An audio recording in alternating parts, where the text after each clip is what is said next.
Hi, this is Jason Krause with ACEDS, and I'm here with Roy Zur, the CEO of Cybint. Roy has been at the ACEDS eDiscovery Conference, basically scaring the pants off of lawyers and legal professionals about cybersecurity risks. Roy, do you want to just give us a quick recap of your background and then maybe tell us why it is the legal professionals need to be concerned about cybersecurity today? Well, my background is actually the combination of cyber and legal profession.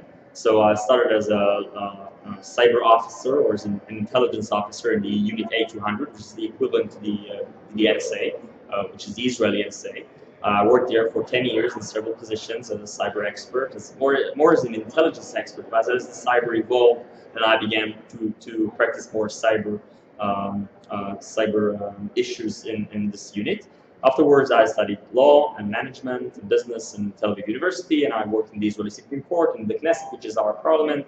And 2 years ago, I've established my company, Cybint, which is actually the bridge between these two worlds, how the cybersecurity, cyber intelligence relates to the legal profession. And as I see it, I think I usually say we use cyber as a shield and we use cyber as a sword. So the first reason I think cybersecurity is so important for legal professionals is because cyber is our shield. Today, the world where everything is connected, everything is online, law firms are at the highest risk more than ever, more than other companies.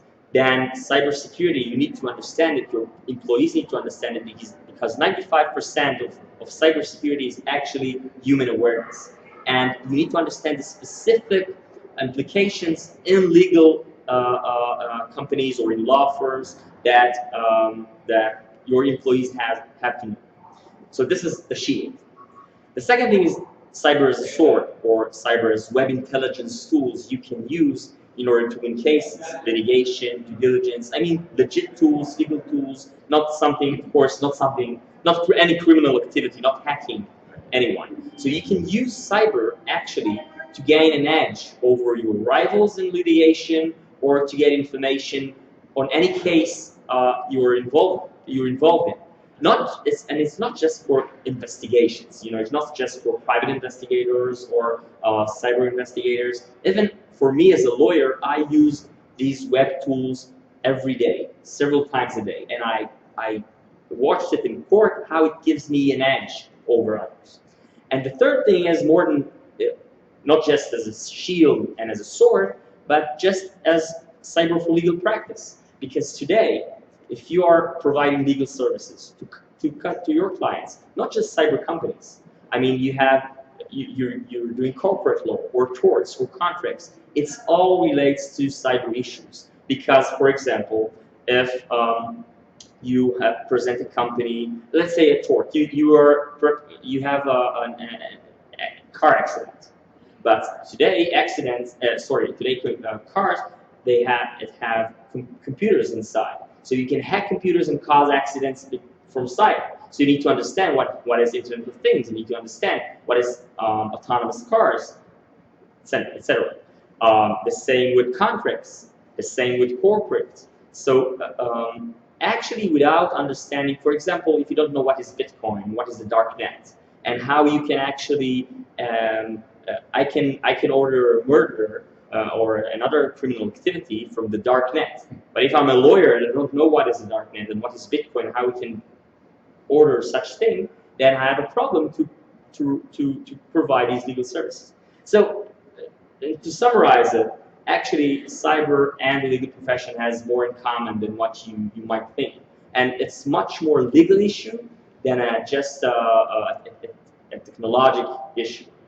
So that's the short answer for your question. Now, it was interesting. You showed in your talk today, all the free tools that are available that lawyers can use Right. As in an offensive sense in order to research and find out information on individuals online. But the other interesting thing was you also pointed out that hackers and cyber criminals are not necessarily the evil masterminds Hollywood likes to pretend they are. They're actually relatively unsophisticated, uneducated people, usually using free tools off the internet. Right. Generally speaking, you don't need to be computer science expert, well-educated person. I think that most lawyers, most ACIDs participants in this conference, I assume they are smarter than the average hacker. The hacker is criminal. Of course, there are hackers, there are ethical hackers, and there are hackers that are doing their work for security forces. But I mean, the average hacker online is a criminal who's using, instead of a knife or a bomb or whatever you need to do in order to do your crime, he uses tools. But the tools, again, you can search Google to find tools. You can search Google to find links to darknet, and then you can download the Tor web browser, which is available, and then you can just get into this website and order a hitman just in 5 minutes and using Bitcoin. So you don't need to be, maybe you need to be a bit tech savvy, but not more than the average person who uses technology. Yeah. So that actually sort of gives me hope for the average law firm or legal professional. You don't necessarily need to be a tech genius or programmer, but you just need to be better than the average. Or right, exactly. And I think that the problem I see with law firms, maybe it's the technophobia. I think they say, okay, it's cybersecurity, cyber intelligence. We have this. We work with this company that does all the work for us. We don't need to know that. Just we don't want to know. So I think this is the biggest mistakes law firms are doing today, because again, in that way they are more exposed to threats. And this is and by that they are exposed to problems with regulators and problems with clients that will sue them for their, for example, if their data has leaked. And the same with intelligence, where they just I worked in the Israeli Supreme Court, and I saw cases where law firms could just win the case using the tools. I couldn't help them, right? Because I was from the judge side, right? So I was totally objective. But and legal practice, law firms who won't just move forward with it's 2016 right now, right? So you have to know. You have to know technology, at least in a level which will allow you to continue to provide legal services to your clients. Time to get tech savvy. Exactly. Excellent. Well, really appreciate you being here at the conference and sharing your knowledge and helping us move the profession in that direction. Thank you very much. Thanks, Roy.